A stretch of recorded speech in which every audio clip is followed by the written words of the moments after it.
The small research ship Gentle Current drifted silently through the dark space between stars. Its hull gleamed with a soft blue metal that caught the distant starlight. Inside the ship, Captain Hana walked through the narrow corridors, checking on her crew. Her large eyes, common to all Vellani people, reflected worry as she looked at the warning lights flashing on the walls. "Minho, what is our status?" she asked as she entered the main control room. Her science officer looked up from his console, his thin fingers dancing over the crystal controls.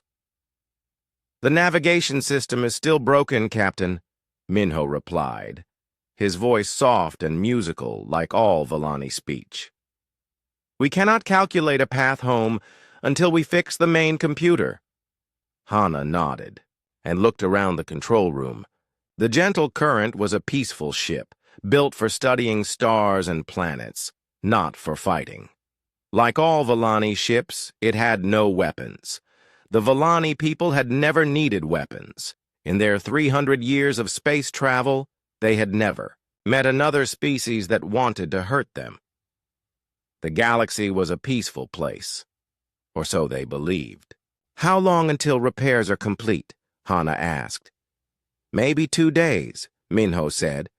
"The cosmic radiation damaged many circuits. Jisoo is working on the main computer now." As if hearing her name, Jisoo appeared from behind a control panel.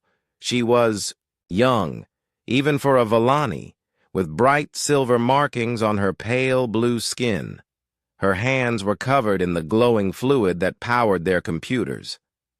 "Captain, I think I found the problem," Jisoo said, excitement in her voice. "The radiation created a feedback loop in the main processor. If I can reverse the polarity, we should be able to restart everything." Hana smiled. Jisoo was brilliant, though sometimes too eager to try new things. "Be careful, Jisoo. We are very far from home." The young technician nodded and disappeared back behind the panel.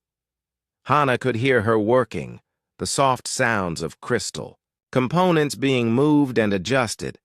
The Vellani had always been good with technology. Their ships could travel between stars faster than any other species in the galaxy. "Captain," Minho said quietly, "I am worried about our location."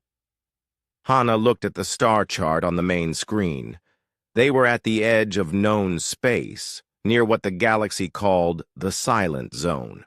No signals ever came from that direction. No species had ever been found there. Most people thought it was empty. "We will be fine," Hana said. "The Galactic Patrol will find us when we do not report in. They always do." A loud crack came from behind the control panel, followed by a bright flash of light. Jisoo cried out in surprise. "Jisoo, are you hurt?" Hana rushed to help her. The young Vellani climbed out from behind the panel, her face covered in sparks of blue energy. "I am fine, Captain, but I think I made a mistake." The main computer suddenly came to life. Lights flashed across all the control panels. The ship hummed with power as systems activated one by one. But something was wrong. Red warning. Lights began flashing, and an alarm started beeping. "What did you do?" Minho asked, his voice filled with worry. "I connected the wrong crystal," Jisoo said, her voice very small. "The computer is working, but it activated something else." Hana looked at the main screen. A message was flashing in bright red letters. "Emergency beacon activated. Distress. Signal broadcasting on all frequencies." "Turn it off," Hana ordered. Jisoo dove back behind the panel, but after a few moments she emerged with bad news. "I cannot stop it, Captain. The emergency system has its own power source.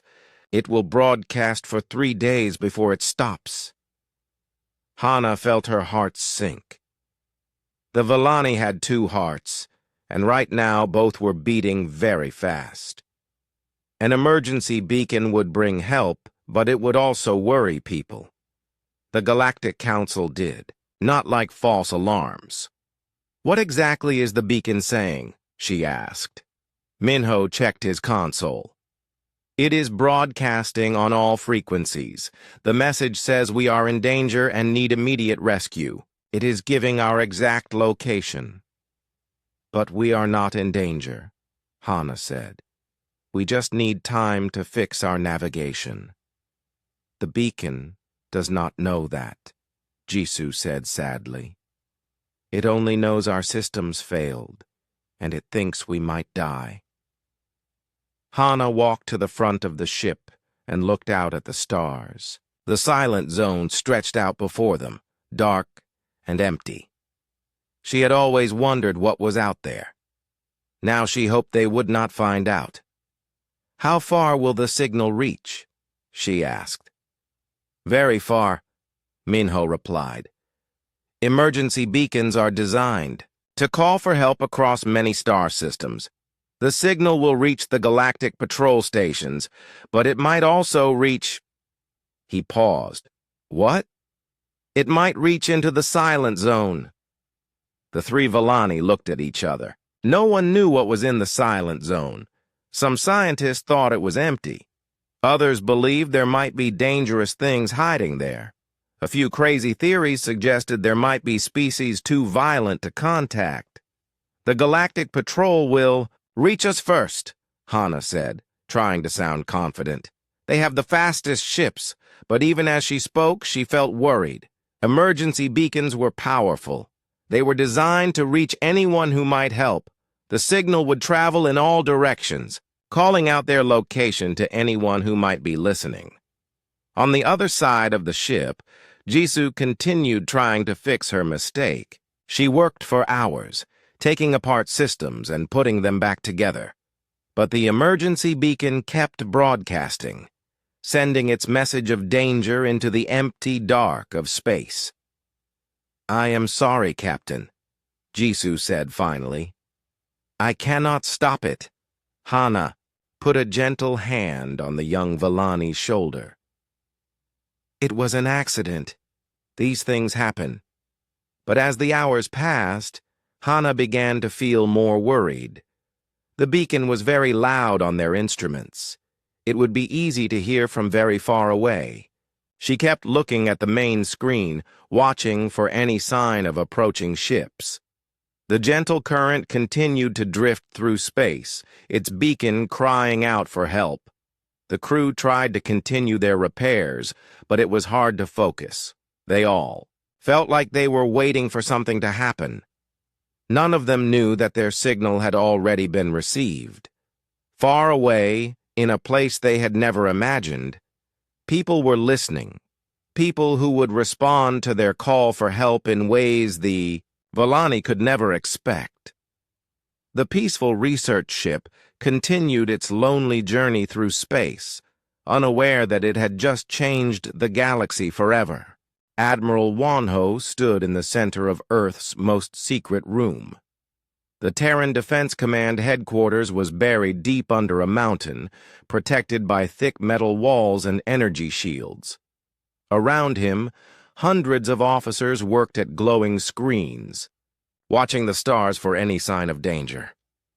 "Admiral," called Lieutenant Hyunjin from her station, "we are receiving an unusual signal."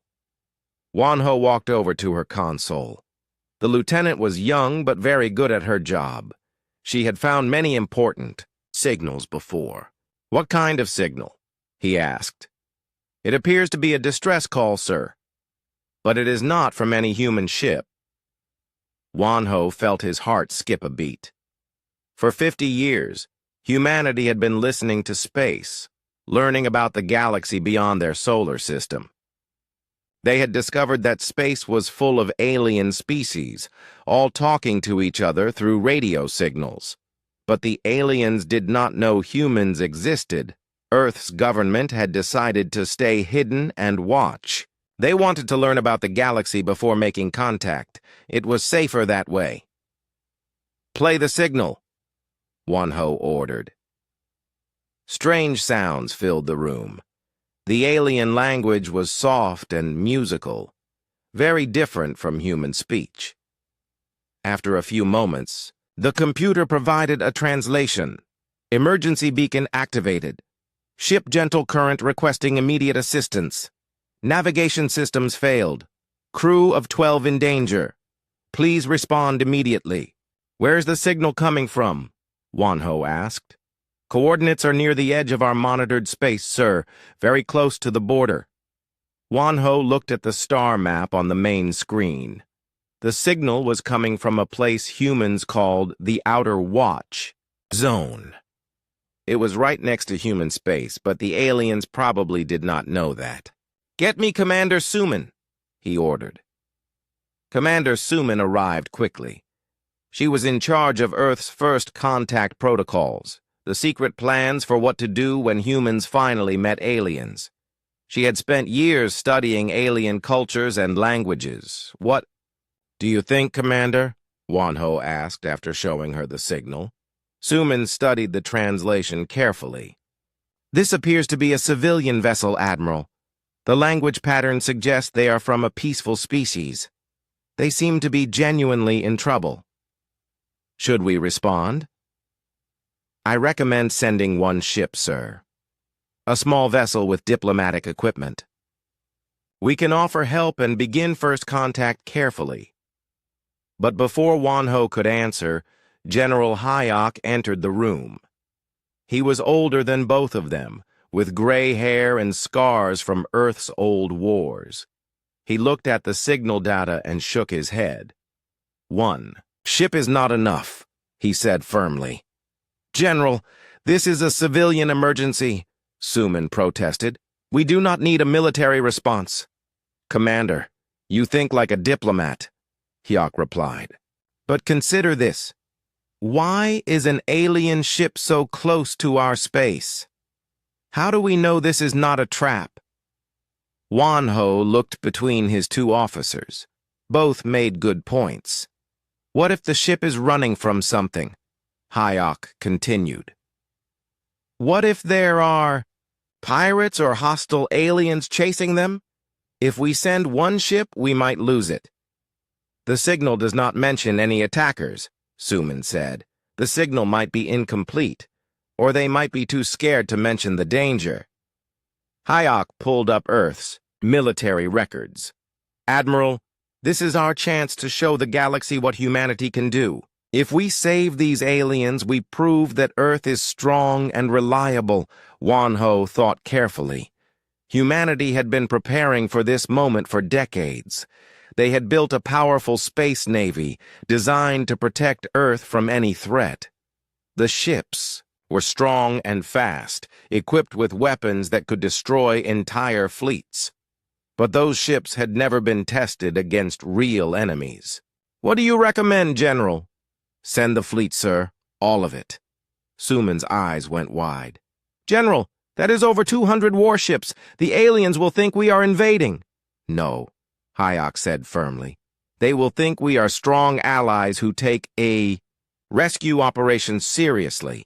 If there are hostile aliens in that area, our fleet will handle them. If not, we will have shown the galaxy that Earth does not do anything halfway. Wanho walked to the big window that looked out at Earth's orbital shipyards. He could see the massive warships floating in space, their dark hulls bristling with weapons. Each ship was built to fight in the harshest conditions. They were designed for war among the stars. Admiral, Suman said quietly, most alien species have never seen warships like ours.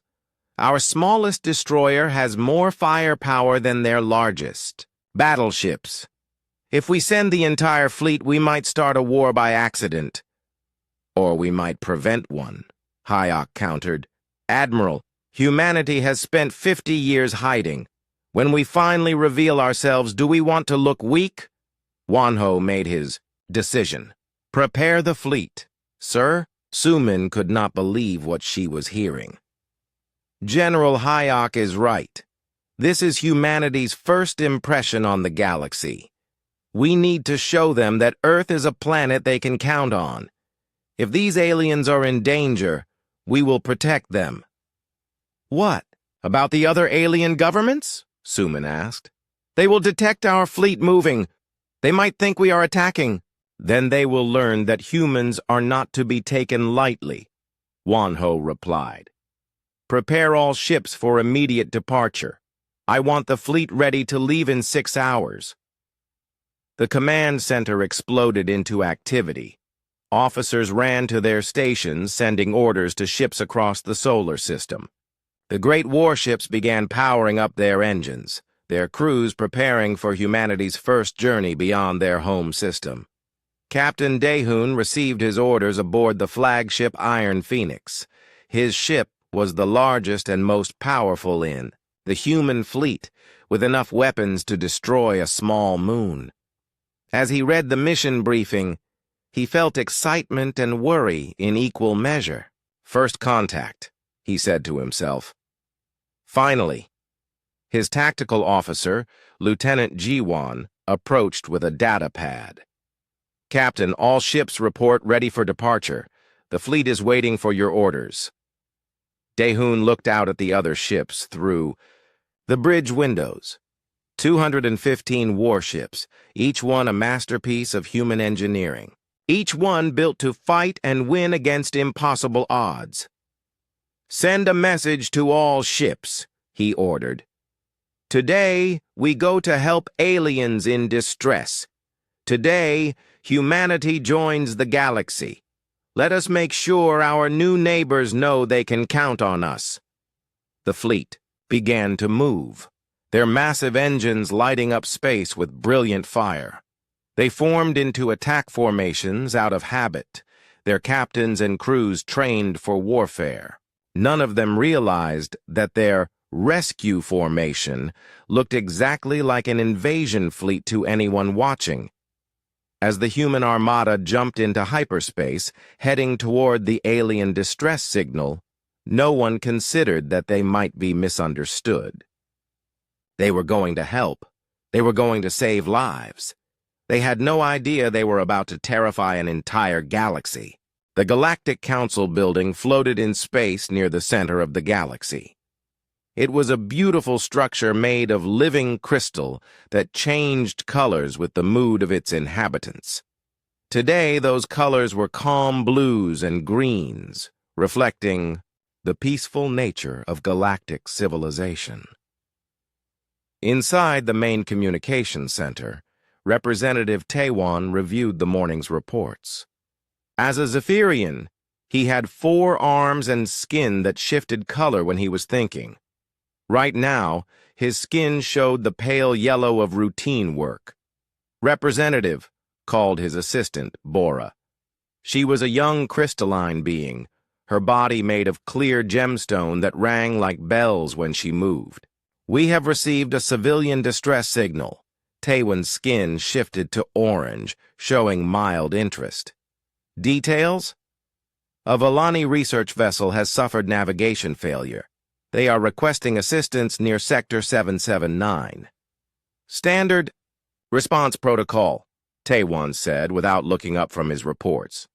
"Dispatch a medical frigate and a repair team." This was normal business for the Galactic Council.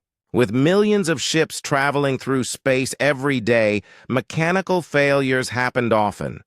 The Council maintained rescue ships throughout the galaxy specifically for these situations. "Yes, Representative," Bora chimed. But as she processed the request, something caught her attention. "The signal originated very close to the silent zone." Now, Taewon looked up. His skin shifted to deeper orange, showing concern. The silent zone was the galaxy's greatest mystery.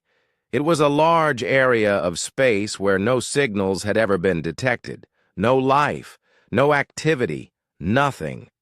How close? Less than 1 light year from the border. Taewon considered this. Sometimes ships had navigation errors that made their position readings wrong.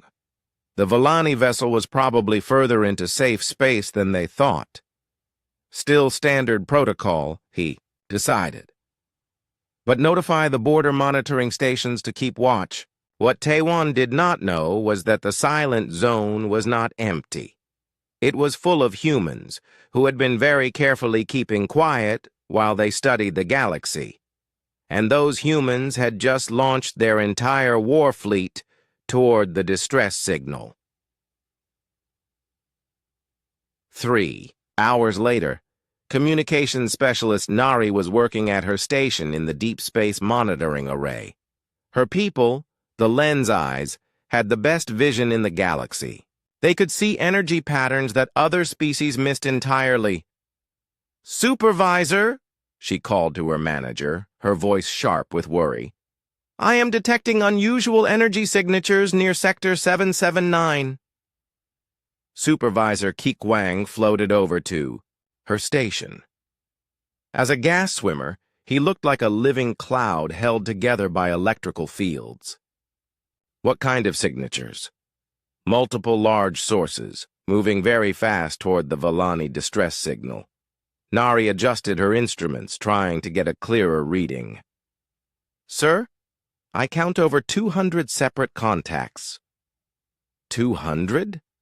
Kikwang's electrical field flickered with surprise. "That cannot be right. Check your equipment." Nari ran full diagnostics on her systems twice. Everything was working perfectly. "Sir, the readings are correct. Someone is sending a massive fleet toward that distress signal." "Who would send 200 ships to rescue one civilian vessel?" Kikwang wondered aloud. "Sir," Nari said quietly, "the energy patterns do not match any known species in our database." Kikwang's electrical field turned bright red with alarm. In 300 years of galactic civilization, every species had been catalogued. There were no unknown civilizations left to discover. "Are you certain?" "Yes, sir. These ships are generating power levels I have never seen before. Each individual vessel shows energy output comparable to our largest battleships." Kikwang immediately activated emergency protocols. Within minutes, alerts were being sent to military commands across the galaxy. The message was simple but terrifying. An unknown fleet of massive warships was moving toward inhabited space. On the water world of Aquatica, Fleet Admiral Yoongi received the alert while swimming in his private reef. The aquatic people lived entirely underwater, their cities built in ocean trenches. But they had some of the most advanced computers in the galaxy. "Show me the data," he commanded. The water around him filled with holographic displays showing the energy readings from the unknown fleet. Yoongi had spent 2 centuries studying military technology. He had never seen anything like these signatures. "Computer analysis," he ordered. "Energy output suggests weapons capability exceeding current galactic standards by factor of 12, the computer replied in its calm artificial voice. "Estimated fleet composition indicates planned military engagement of significant scale." Yoongi felt cold water rush through his gills. A fleet that powerful could destroy entire star systems. Where did they come from? Unknown. Ships appeared at edge of monitored space approximately 4 hours ago. Origin point suggests emergence from Silent Zone. The Silent Zone? Yoongi had heard theories about what might be hiding in that empty region of space. Some scientists believed it contained ancient weapons left by extinct civilizations. Others thought it might be home to species too dangerous to contact. Now it seemed they were about to find out. "Send emergency alert to all Council worlds," Yoongi ordered. "Code Red, military emergency, unknown hostile fleet moving toward inhabited space." The alert spread across the galaxy like fire. On hundreds of worlds, military commanders looked at the data and came to the same conclusion. Someone from the Silent Zone was launching an invasion. Emergency meetings were called.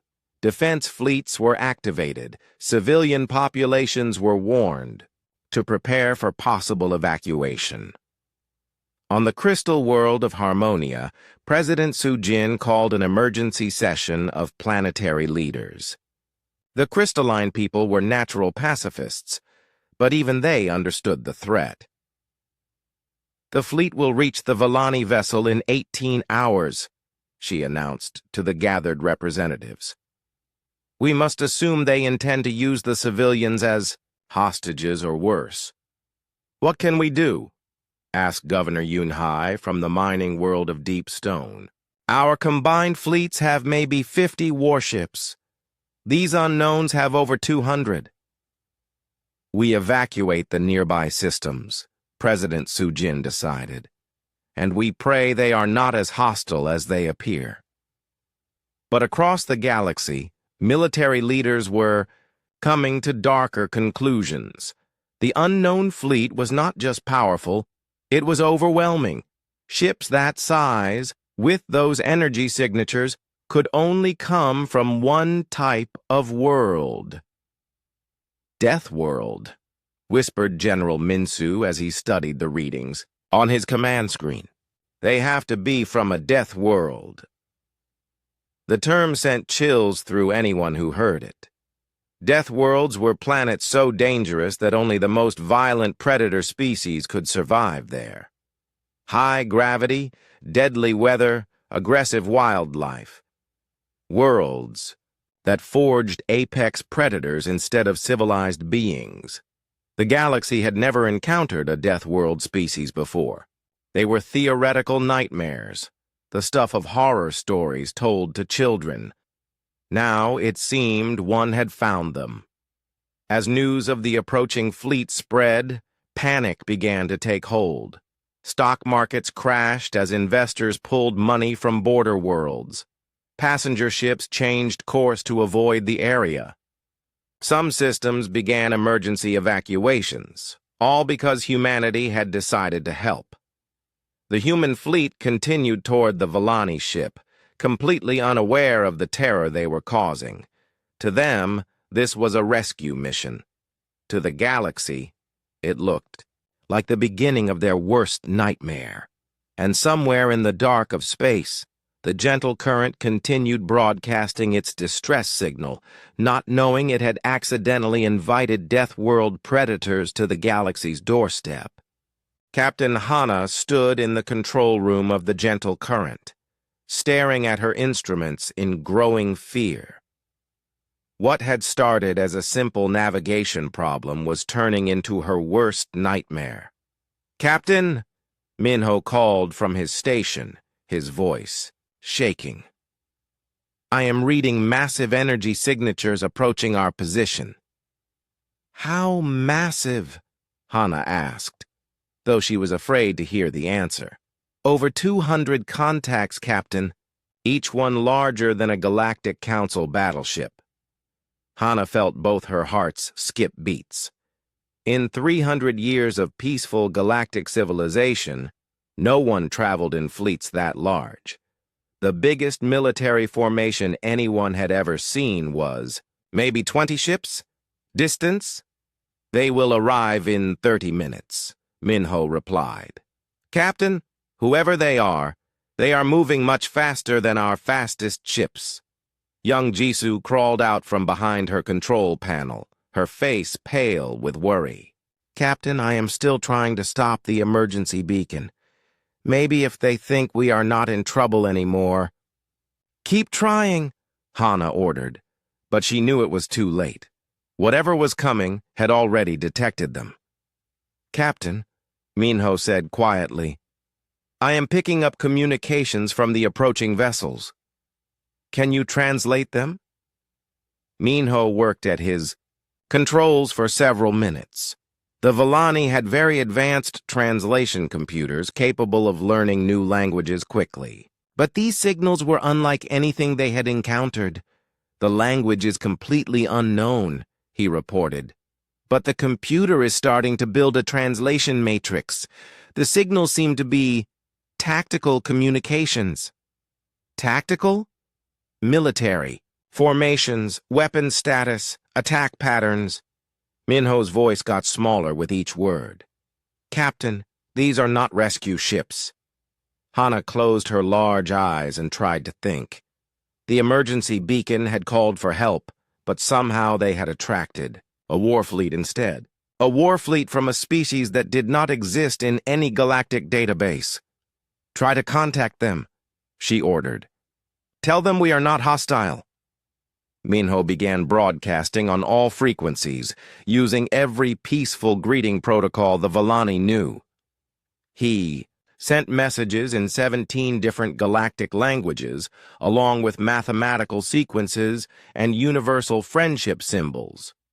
The response came quickly, but it was not reassuring. This is Captain Daehoon of the Terran vessel Iron Phoenix, the translation computer announced in its calm voice. Unknown vessel, please identify yourself and the nature of your emergency. Are you under attack? Do you have wounded? We are here to provide assistance. The words were friendly, but something about them made Hana's skin crawl. The unknown captain spoke like someone who expected violence. Terran? Minho whispered. I have never heard of the Terran species. Answer them, Hana ordered. Tell them, we had a navigation failure, but we are not under attack. As Minho sent their response, the first unknown ships began dropping out of hyperspace around them. What the Vellani saw made them all step backward in terror. The human ships were enormous, dark gray monsters covered in weapon systems. They had angular designs that looked nothing like the smooth, peaceful curves of galactic civilization. These ships were built for one purpose: war. By the ancient stars, Hana breathed. What are those? The largest ship was over 2 kilometers, long, bristling with guns and missile launchers. Its hull was covered in thick armor plates marked with scars from weapons testing. It looked like it could destroy a planet by itself. More ships kept arriving, forming a massive sphere around the tiny, gentle current. Each one was different, but all shared the same threatening design. These were predator ships, built by predators for hunting other predators. Captain, Jisoo whispered, what kind of world builds ships like that? Hana did not answer. She was thinking about the old stories, the legends that parents told children to make them behave. Stories about deathworlds, where only the strongest and most violent creatures could survive. Worlds that produced apex predators instead of civilized beings. She had always thought they were just stories. Incoming transmission, Minho announced. The main screen activated, showing the bridge of the alien flagship. The Vellani got their first look at humans and immediately understood why the ships looked so threatening. Captain Daehoon was tall and muscular, built like a natural fighter. His eyes were sharp and alert, constantly scanning for threats. Behind him, other humans moved with precise military efficiency. These were warriors, born and bred for battle. Vellani vessel, Daehoon said, his voice strong and commanding. This is Captain Daehoon. We received your distress signal and have come to assist. Please report your status and the location of any hostile forces in the area. Hana forced herself to step forward and activate her own communicator. Captain Daehoon, I am Captain Hana of the research ship Gentle Current. We appreciate your response to our emergency beacon, but there are no hostile forces. We simply had a navigation system failure. Daehoon frowned. No hostiles? Then why did you send an emergency beacon? It was activated by accident during repairs, Hana explained. We are not under attack. The human captain looked confused. Behind him, Lieutenant Jiwon approached with a data pad. Captain, she said quietly, maybe they were attacked earlier and the hostiles have withdrawn. The aliens might be too traumatized. To remember clearly. Hana could hear the translation of their conversation, and it made her even more afraid. These humans expected violence. They came looking for a fight. "Captain Hana," Daehoon said, "we have over 200 ships here to ensure your safety. Are you certain there are no threats in this area?"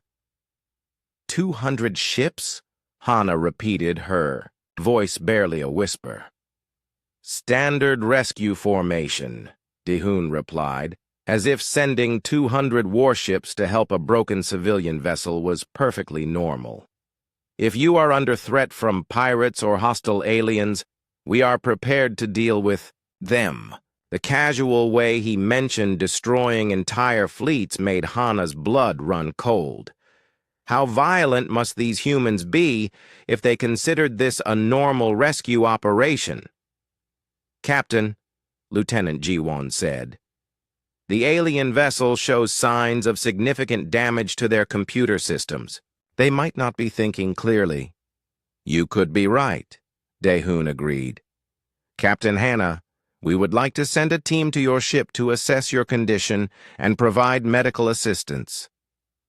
The thought of armed humans boarding her peaceful research vessel filled Hana with terror, but she could not refuse without seeming hostile. And these humans had enough firepower to destroy her ship with a single shot. That would be acceptable," she managed to say. "Excellent," Daehoon smiled, but to the Villani it looked like a predator showing its teeth. "We will also establish a defensive perimeter around your vessel until we can determine what drove off your attackers." "Captain," Hana said desperately, "I promise you we were not attacked. No one drove anyone off." But Daehoon was already giving orders to his crew. To the humans, the aliens' obvious terror was proof that something had scared them badly. Probably pirates or slavers who had fled when they detected the approaching human fleet. As human shuttles launched from the massive warships, heading toward the gentle current, Hana realized the horrible truth. These humans were not evil. They were trying to help, but they were apex predators from a death world, and their idea of help involved enough firepower to conquer half the galaxy. "Minho," she whispered, "send a message to the Galactic Council.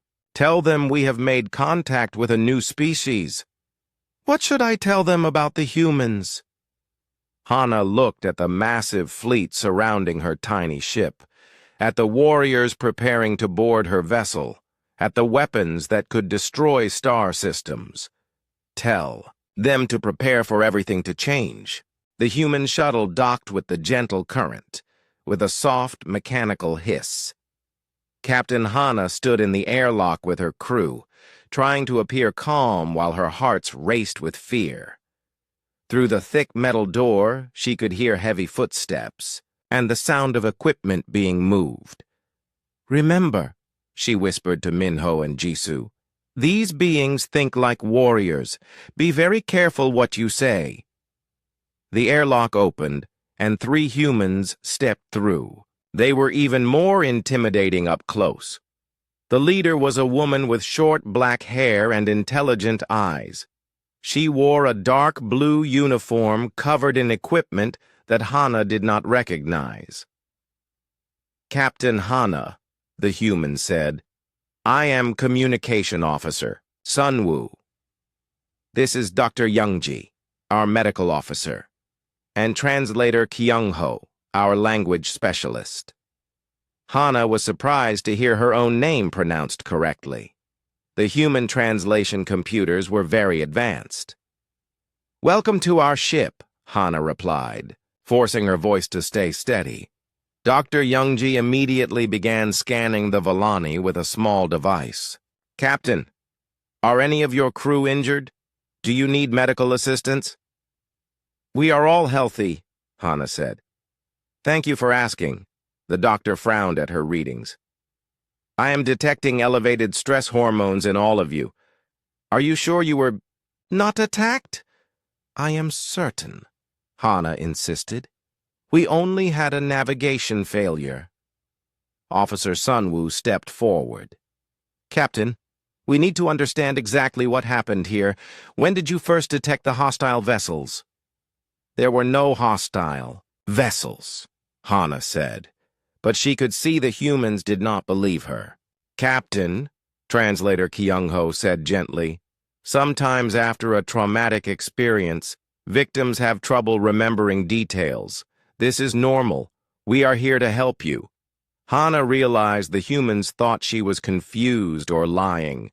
They could not understand that a ship might call for help without being attacked by enemies. Officer Sunwoo, she tried again. Our emergency beacon was activated by accident. We were never in danger from other ships. But your beacon specifically requested immediate assistance, Sunwoo replied. Emergency protocols are only used when lives are at risk. Minho stepped forward. The beacon activated automatically when our systems failed. It is designed to call for help whenever a ship cannot navigate safely. Ah, Dr. Youngji said, as if understanding something. So the hostile vessels disabled your navigation before you could send a proper distress call. No! Jisoo said loudly, then covered her mouth in fear. The humans all looked at her with concern. It is all right, Kyung-ho said softly. You are safe now. No one can hurt you while we are here. Hana felt despair growing in her chest. Every time they tried to explain, the humans became more convinced they had been attacked. Officer Sunwoo, she said carefully, may I ask why you brought so many ships? Standard rescue protocol, Sunwoo replied. When civilians send emergency signals, we assume they are under threat. We bring enough force to handle any situation. 200 ships is standard, Minho asked weakly. For a situation this close, to unknown space, yes, Sunwoo said. Captain Daehoon wanted to make sure we could protect you from whatever drove off your attackers. Dr. Youngji was still studying her medical readings. Captain Hana, your stress levels are extremely high. This suggests recent trauma. When exactly did the attack end? There was no attack, Hana said, louder than she intended. The three humans exchanged worried looks. Captain, Kyung-ho said very gently, denial is a common response to traumatic events. It is your mind's way of protecting you from painful memories. Hana wanted to scream. These humans were trying to be kind, but they could not accept that no violence had occurred. In their minds, emergency signals meant battle, and stress meant combat trauma. What can you tell us about the attackers? Sunwoo asked. What did their ships look like? There were no attackers, Hana repeated. Any details might help us track them down, Sunwoo continued. How many ships did they have? What weapons did they use? Jisoo started to cry. The stress finally overwhelming her. Dr. Youngji immediately knelt beside her with medical equipment.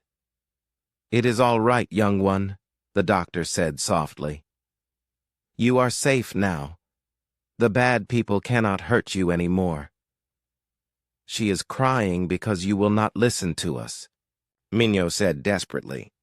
We are trying to tell you there was no attack. The humans looked at each other again. Translator Kyung-ho accessed his computer and spoke quietly to the others. Captain, he said finally, our psychological profiles suggest your species experiences trauma differently than humans do. It is possible that what we would consider an attack, you might view as something else. What do you mean? Hana asked. Perhaps the hostile vessels only threatened you, or demanded tribute, or tried to board your ship, Sunwoo suggested. In human terms, those would all be acts of war, but your people might not see them as attacks. Hana stared at them in shock. These humans considered threats and demands to be acts of war. What kind of violent universe did they come from? Officer Day. Sunwoo, she said carefully. In our civilization, we solve problems by talking. We have not had a war in over 600 years. 600 years? Dr. Youngji looked amazed. How do you handle hostile species? There are no hostile species, Minho said. Everyone in the galaxy is peaceful. The three humans went very quiet. Finally, translator Kyung-ho spoke. Captain Hana, are you saying that in this entire region of space no one fights wars? That is correct. No military conflicts? No territorial disputes? No species that attack others? Nothing like that, Hana confirmed. Why would anyone want to hurt others? The humans stared at her as if she had said something impossible. Officer? Sunwoo activated her communicator. Bridge, this is Sunwoo. I need to speak with Captain Daehoon immediately. What is wrong? Hana asked. Captain, Dr. Youngji said slowly, where we come from, peaceful species do not survive long. If this galaxy has no predators, no hostile forces, then what? The three humans looked at each other with growing understanding and horror. Then we just brought the most dangerous military force in known space to rescue people who were never in danger, Sunwoo finished. Captain Daehoon's voice came through the communicator. Sunwoo, report. Captain, we have a problem. The aliens are telling the truth. There was no attack. They really did just have a navigation failure. That is impossible. No one sends emergency signals for minor mechanical problems. Sir, I do not think these problems are minor to them. And sir, they say their entire civilization is peaceful. No wars, no conflicts, no hostile species. A long silence came from the communicator. Sunwoo, Daehoon said finally. Are you telling me we brought 200 warships to help fix a broken computer? Yes, sir. Another silence. And we are the first military force these people have ever encountered? Yes, sir. Captain Hana listened to this exchange with growing dread. The humans were finally understanding the situation, but their tone suggested this was somehow worse than an attack. Captain Daehoon, she said into the communicator, we are very grateful for your help. If you could just send a repair team... Captain. Hana! Daehoon's voice was strained. You need to understand something. The rest of the galaxy has detected our fleet. They think we are invading. Invading? 200 ships moving toward a distress signal. To a military mind, that looks like conquest. Hana felt the blood drain from her face. The humans had come to help, but their help looked like war to everyone else. What have we done? She whispered. The emergency session of the Galactic Council was unlike anything in the organization's 300-year history. Representatives from over 50 species filled the Great Assembly Hall, their voices creating a chaos of fear and confusion. The living crystal walls of the building pulsed with angry reds and deep purples, reflecting the terror of everyone inside. Emergency Coordinator Jahoon floated at the center of the chamber, his tentacled body rippling with stress patterns. As a cephalopod prime, he had evolved from ocean predators, but even his people had never seen anything like the reports coming in from the border regions. Order! He called, his voice amplified through the chamber's acoustic systems. We must have order! Slowly the chaos died down as representatives took their seats. But the fear remained visible in every face, every gesture, every nervous movement. We are here to address the crisis developing in Sector 779, Jihoon announced. Military analyst Minji will brief us on the current situation. Minji rose from her seat near the front of the chamber. As a silicon-based life form, she looked like a living rock formation, but her computational abilities were unmatched in the galaxy. Her analysis systems had been working constantly since the unknown fleet was first detected. "Representatives," she began, her voice like grinding stone, "at 0800 hours this morning, long-range sensors detected a massive fleet emerging from the silent zone. Current count shows 217 vessels, each measuring between 500 and 2,000 meters in length." Gasps and clicks of distress came from around the chamber. Ships that large were beyond anything galactic civilization had ever built. "Energy output analysis indicates each vessel carries weapons capable of planetary bombardment," Minji continued. "Combined firepower of the entire fleet exceeds our total defensive capabilities by a factor of 15. Representative Kiwan from the Avian Collective raised one of his four wings. "Analyst Minji, could these be automated defense systems left by an ancient civilization?" "Negative," Minji replied. "Communication intercepts show active biological crews. We are dealing with a living species." The chamber erupted in frightened chatter. Ancient weapons were scary enough, but a species capable of building such a fleet was everyone's worst nightmare. "What do we know about their intentions?" asked Ambassador Hieri from the aquatic worlds. "The fleet is moving directly toward the Villani distress signal," Minji reported. "Projected course suggests they intend to use the civilian vessel as either a staging area or a hostage situation." President Sujin of the Crystalline Union stood up, her gemstone body flashing with alarm colors. "Has anyone attempted to contact this species?" "All communication attempts have failed," Coordinator Ji-hoon replied. "They either cannot or will not respond to our signals.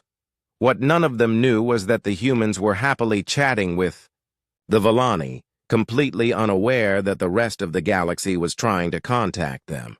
Human communication protocols were so different from galactic standards that the signals were not even registering on their equipment."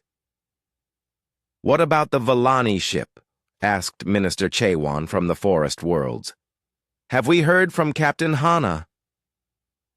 "The gentle current continues to broadcast its emergency beacon," Ji-hoon said grimly. "But they have not responded to any of our calls. We must assume they have been captured or worse." Senator Minwoo from the Desert Confederation stood up, his scaled skin showing the dark patterns of extreme stress. "Coordinator, we need to address the obvious question. Based on the energy signatures and ship designs, what kind of world could produce this species?" Minji's rock-like features somehow managed to convey reluctance. "Analysis suggests a high-gravity world with extreme environmental conditions. The ship designs indicate a species evolved for warfare and resource competition." "A deathworld," whispered Representative Jinwoo from the peaceful meadows. The word sent a chill through the entire chamber. Deathworlds were theoretical nightmares, planets so dangerous that only apex predators could survive. Most scientists believed such worlds could not produce intelligent life because cooperation was impossible in environments of constant violence. "The possibility cannot be dismissed," Minji admitted. "Ship architecture shows design principles focused entirely on durability and weapons capacity. No consideration for aesthetics, comfort, or peaceful purposes." Admiral Yoongi's holographic image appeared in the center of the chamber, transmitted from his underwater command center. "Representatives, I have consulted with every military expert in my fleet.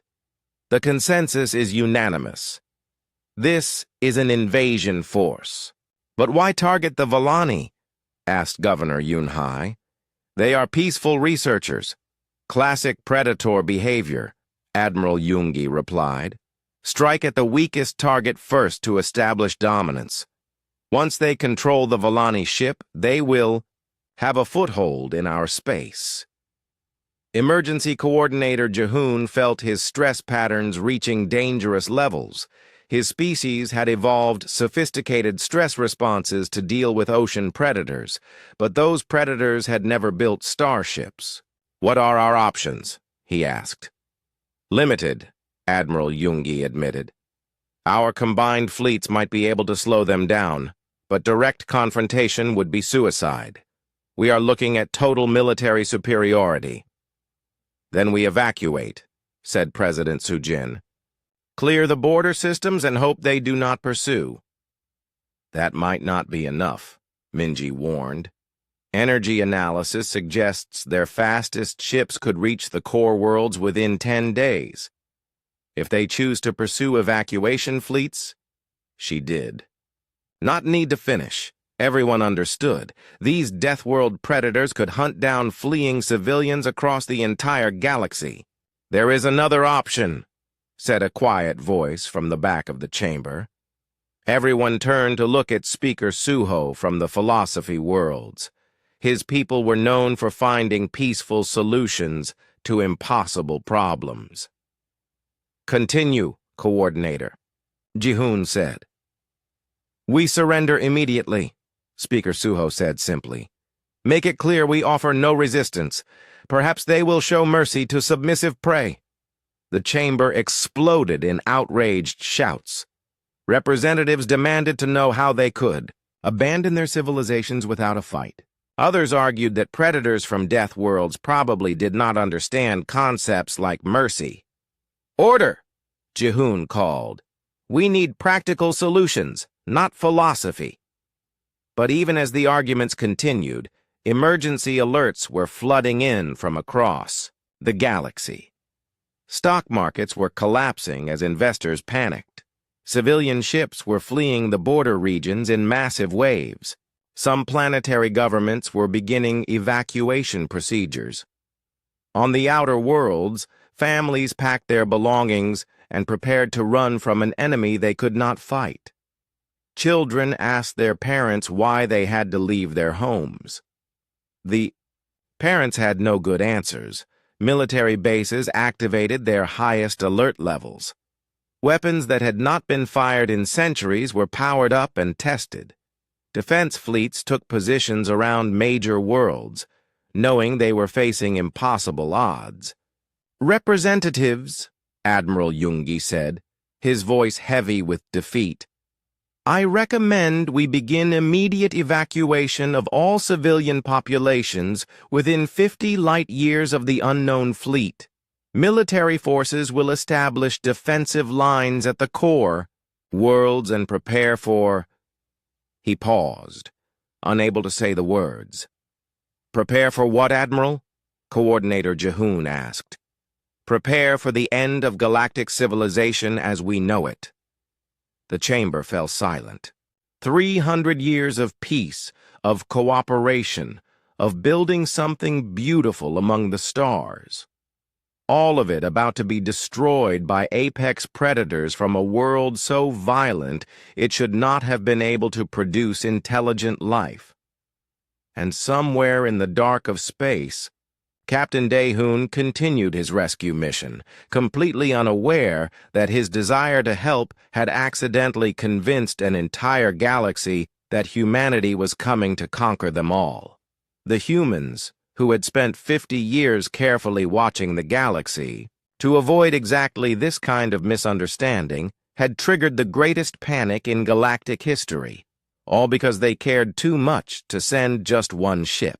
The meeting room aboard the human flagship Iron Phoenix was designed for military briefings, not diplomatic contact. The walls were lined with tactical displays showing fleet positions and weapon systems. Captain Hana sat at the large metal table, trying not to look at the images of mass destruction surrounding her.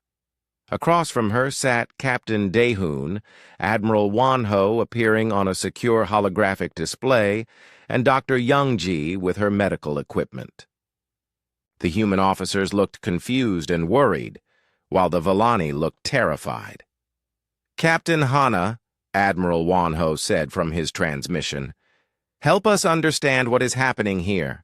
Our ships are detecting massive evacuation movements throughout this region of space. Civilian vessels are fleeing in all directions." "They are running from you," Hana said quietly. "From us?" Captain Daehoon leaned forward. "Why would they run from a rescue fleet?" Dr. Youngji checked her instruments again. "Captain Hana, your stress levels are still extremely high. Are you certain you are not suffering from some form of trauma?" "The only trauma I have is watching your ships terrify an entire galaxy," Hana replied. The humans exchanged confused looks. Finally, Admiral Wanho spoke. "Captain Hana, please explain to us exactly what you think is happening." Hana took a deep breath and tried to organize her thoughts. These humans seemed genuinely confused, but they were still apex predators with enough weapons to destroy star systems. "Admiral, your fleet detected our emergency beacon and came to help us, but to everyone else in the galaxy, it looks like an invasion force from the Silent Zone." "Invasion force?" Captain Daehoon sounded shocked. "We are conducting a rescue operation." "With 200 warships," Hana pointed out.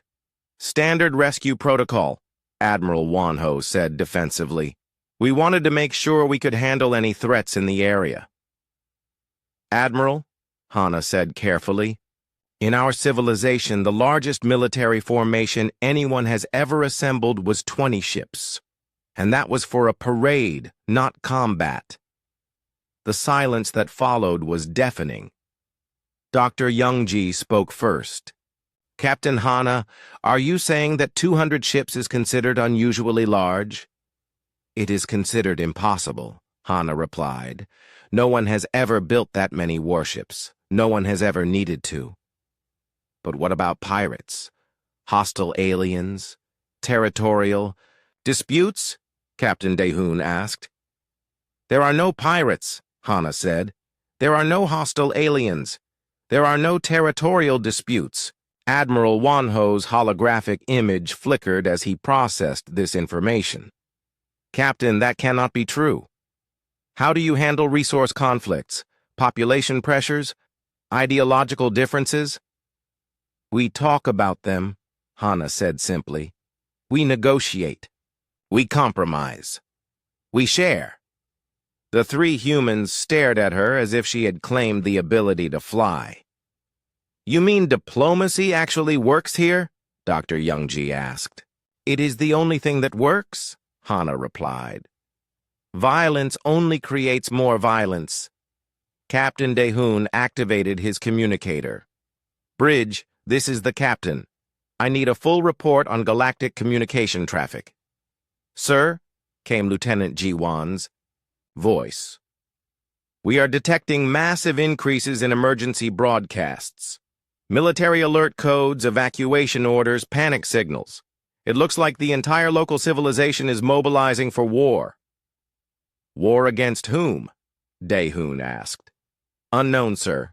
But the timing suggests they are responding to our presence."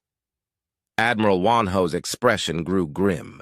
"Captain Hana, are you telling us that the galaxy thinks we are invading?" "Yes," Hana said. "Your ships are larger and more heavily armed than anything in our databases. Your energy signatures suggest weapons capable of destroying planets. And you came from the Silent Zone, which we always believed was empty." "The Silent Zone," Dr. Youngji repeated. "That is what you call the region where our space is located?" "Yes. We have been monitoring it for centuries. No signals, no activity, nothing." Admiral Wanho looked thoughtful. "We have been deliberately maintaining communication silence while we studied your civilization. We wanted to learn about the galaxy before making contact." "Well," Hana said with bitter humor, "this is contact." The room fell quiet as everyone considered the implications. Finally, Captain Daehoon spoke. "Captain Hana, we need to fix this situation. How do we convince your people that we are not invaders? I do not know, Hana admitted. No one has ever dealt with a Deathworld species before. A what? Dr. Youngji asked. Deathworld species. Apex predators evolved on planets so dangerous that only the strongest survive. We always thought they were just stories. The humans looked at each other in surprise. Captain Hana, Admiral Wanho said slowly, what kind of world do you come from? A garden world. Mild climate, peaceful wildlife, abundant resources, like most civilized planets. And your people evolved from herbivores, grazing animals, that lived in herds and cooperated to find food. Admiral Wanho was quiet for a long moment. Captain Hana, humanity evolved on a planet with 10 times the gravity of yours. Our ancestors were persistence hunters who chased prey across continents. We had to fight for every resource, every territory, every meal. That explains so much, Hana whispered. Our entire civilization is built around the assumption that someone will always try to take what we have, Admiral Wanho continued. When we received your distress signal, our first thought was that you were under attack. And our first instinct was to send enough force to handle any possible threat, Captain Daehoon added. Dr. Youngji leaned forward. Captain Hana, from our perspective, a rescue mission with insufficient backup could result in the loss of both the original victims and the rescue team. We brought overwhelming force because we care about your safety. But from our perspective, Hana said, overwhelming force means conquest and destruction. The truth was finally sinking in for everyone. The humans had acted out of kindness and caution, bringing enough ships to handle any emergency. The galaxy had interpreted this as the arrival of apex predators with conquest on their minds. Admiral, Captain Daehoon said, we need to open communications with the galactic government. Immediately. We need to explain the misunderstanding. Agreed, Admiral Wanho replied. Captain Hana, would you be willing to help us make contact with your leaders? Hana thought about the panic spreading across the galaxy, the evacuation fleets fleeing toward, the core worlds, the military forces preparing for a war they could not win. Yes, she said finally. But Admiral, you need to understand something. Your presence here has changed everything. The galaxy has spent 300 years believing that peaceful species always survive and violent species destroy themselves. Now we know that apex predators can build civilizations too. Is that necessarily bad? Dr. Youngji asked. I do not know, Hana admitted, but it means everything we thought we knew about the universe was wrong. Admiral Wanho nodded grimly. Captain Hana, I promise you that humanity comes in peace. We want to join your galactic community, not conquer it. Then you need to prove it, Hana said. And Admiral, you might want to start by explaining why apex predators from a death world brought enough firepower to sterilize a solar system to fix a broken navigation computer. Because, Admiral Wanho said with a slight smile, that is how Deathworlders show they care. Despite everything, Captain Hana found herself almost smiling back. These humans were terrifying, overwhelming, and completely impossible to understand. But they had come to help. Now they just had to convince the rest of the galaxy that friendly apex predators were not a contradiction in terms. 6 months after the first contact incident, the galaxy was still trying to adapt to the reality of humanity. The Galactic Council building had been expanded to include a new wing, designed specifically for meetings with the human delegation. The walls were reinforced, the gravity could be adjusted, and emergency protocols were in place in case the Deathworlders accidentally broke something. Ambassador Yunwu stood at the podium in the main assembly hall, looking out at representatives from dozens of species. As humanity's first official diplomat, he had spent months learning to appear less threatening. His uniform was softer colors, his movements deliberately slow and careful, but he was still obviously a predator, and everyone in the room knew it. "Honored representatives," he began, his voice calm and measured, "I am here today to address your concerns about human defensive protocols. The latest crisis had started 3 days ago when a human patrol fleet responded to reports of piracy near the spiral arm trade routes. The pirates had fled immediately upon detecting human ships, but not before the galactic media captured images of 12 human destroyers pursuing civilian vessels. Representative Taewon from the Galactic Council raised one of his 4 arms. "Ambassador Yunwu, your ships were seen chasing the freighter Peaceful Prophet at high speed. The crew reported fearing for their lives." "Representative Taewon," Yunwu replied patiently. "The Peaceful Prophet was broadcasting a distress signal claiming they were under attack by pirates. Our ships responded to provide assistance. But they fled when they saw you coming," Senator Minwoo pointed out. "Yes," Yunwu admitted. "Unfortunately, many species still believe human ships are hostile. We are working to change this perception." In the audience, Captain Hana watched the proceedings with mixed feelings. As the alien who had survived first contact with Deathworlders, she had become something of a celebrity.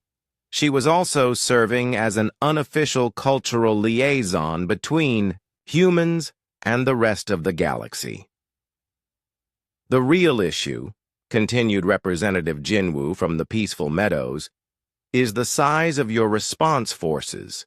12 destroyers to handle a single pirate ship?" "Representative," Yunwu said, "we received reports of an armed vessel attacking civilians. Our protocol requires sufficient force to ensure the safety of all innocent parties." "But 12 ships seems excessive," pressed Governor Yunhai. Ambassador Yunwu paused, choosing his words carefully. "Governor, may I ask how many ships your people would send to handle armed pirates?" "1 patrol vessel with a diplomatic team," she replied immediately. "And if the pirates refused to surrender?" "We would negotiate with them." "And if they opened fire on your ship?" Governor Yunhai looked confused. "Why would they do that? Everyone knows violence only makes situations worse." The human ambassador looked around the room at dozens of peaceful species who had never encountered real predators until humanity arrived. "This is the fundamental difference between our civilizations," he explained. "In human space, criminals expect to fight. They bring weapons and are willing to use them. Our response protocols evolved to deal with opponents who see negotiation as weakness." Emergency Coordinator Jahoon floated forward, his tentacles showing agitation patterns. "Ambassador, your species has been part of the galactic community for 6 months. Surely you understand that our methods work?" "Coordinator, with respect, your methods work because everyone in this galaxy evolved from prey species or peaceful omnivores. You have never had to deal with true predators." "And what happens when your predator protocols encounter our peaceful species?" asked President Sujin, her crystalline body flashing worried colors. Yunwu gestured to Captain Hana. "Perhaps Captain Hana could address that question?" Hana stood and walked to the speaking platform. After months of working with humans, she was no longer terrified of them, though she still found them overwhelming. "Representatives," she began, "I have spent considerable time aboard human ships and in human space. I can confirm that their seemingly aggressive responses are motivated by genuine concern for civilian safety. But Captain," Representative Taewon said. "Surely you must agree that their methods are excessive." "Actually," Hana said, surprising everyone, "I have come to believe their methods are necessary." The chamber erupted in shocked chatter. Captain Hana, the symbol of peaceful cooperation, defending human military protocols. Last month, Hana continued when the noise died down, I was aboard the human vessel Iron Phoenix when they responded to a distress call from a crystalline mining station. The station was being attacked by automated defense systems left behind by an extinct civilization. She activated a holographic display showing the incident. The human response was immediate and overwhelming. 15 ships arrived within 2 hours, disabled the ancient weapons, and rescued all 847 miners without a single casualty. But any of our species could have disabled those weapons with diplomatic contact, argued Minister Chaewon. Minister, those were automated systems. They could not be negotiated with. They were programmed to destroy anything that approached. Only the humans had enough firepower to safely neutralize the threat. Admiral Yoongi's underwater image appeared in the center of the chamber. Captain Hana, are you suggesting that human military capabilities serve a useful purpose? Admiral, I am saying that the galaxy is not as safe as we believed. We have been fortunate that most threats could be resolved peacefully. But some problems require more direct solutions. Human cultural liaison. Dong-yun stood up in the human section of the chamber. Representatives, if I may offer a human perspective? Proceed, Coordinator Ji-hoon said. In human history, we learned that the best way to ensure peace is to be prepared for war. Our ships carry heavy weapons, not because we want to use them, but because their existence prevents situations where we would need to use them. That seems contradictory, said Speaker Suho from the philosophy worlds. Consider this, Dong-yun replied. Before humanity joined the galactic community, how often did you encounter problems that could not be solved by talking? The representatives looked around at each other. Such problems were extremely rare. Since humanity became known, how many hostile situations have occurred in our space? Again, the representatives had to admit the number was essentially zero. Pirates, automated systems, territorial disputes. All of these problems stopped occurring in regions where human patrol fleets operate. Not because we destroyed anyone, but because potential troublemakers know we are capable of doing so. Ambassador Yunwoo stepped forward. Representatives, humanity does not want to change your peaceful civilization. We want to protect it. Our ships patrol the border regions so that your ships can continue to be unarmed. Our weapons exist so that yours do not need to. The chamber fell quiet as everyone considered this perspective. Finally, Representative Taewon spoke. Ambassador, you are asking us to trust that apex predators will use their power to protect prey species rather than exploit them. Representative, Yunwoo said with a slight smile. 6 months ago you thought we were invading. Today we are having a civilized debate about patrol protocols. Has humanity given you any reason not to trust us? You brought 200 warships to fix a navigation computer, Senator Minwoo pointed out. Because we cared, Yunwoo replied simply. Because in human culture, the strength of your response demonstrates the depth of your concern. Captain Hana stepped forward again. Representatives, I have seen human ships rush to help species they had never met before. I have watched them risk their lives to save strangers. They may be apex predators, but they are also the most protective species I have ever encountered. Even if that is true, President Sujin said, How do we explain to our people that friendly, apex predators are not dangerous? Ambassador Yunwu considered this carefully. President Sujin, perhaps the answer is not to make humans seem less dangerous, but to help your people understand that danger and evil are not the same thing. What do you mean? A human warship is certainly dangerous. It can destroy planets, defeat entire fleets, sterilize solar systems, but that same ship will also travel across the galaxy to rescue a single lost civilian, share its medical supplies with anyone in need, and stand between innocent people and any threat. He gestured to the massive display showing human fleet positions. Throughout the galaxy, our ships are dangerous because that is the only way they can truly protect what we value. And what we value, representatives, is life. All life, human and alien alike. Emergency Coordinator Jihoon's tentacles had settled into calmer patterns. Ambassador, assuming we accept this perspective, how do we integrate human military capabilities with galactic civilization? The same way we integrated human diplomatic capabilities, Yunwu replied. Carefully, with mutual respect, and with the understanding that different species have different strengths. And if problems arise, Yunwu looked around the chamber at dozens of species who were slowly learning to trust humanity.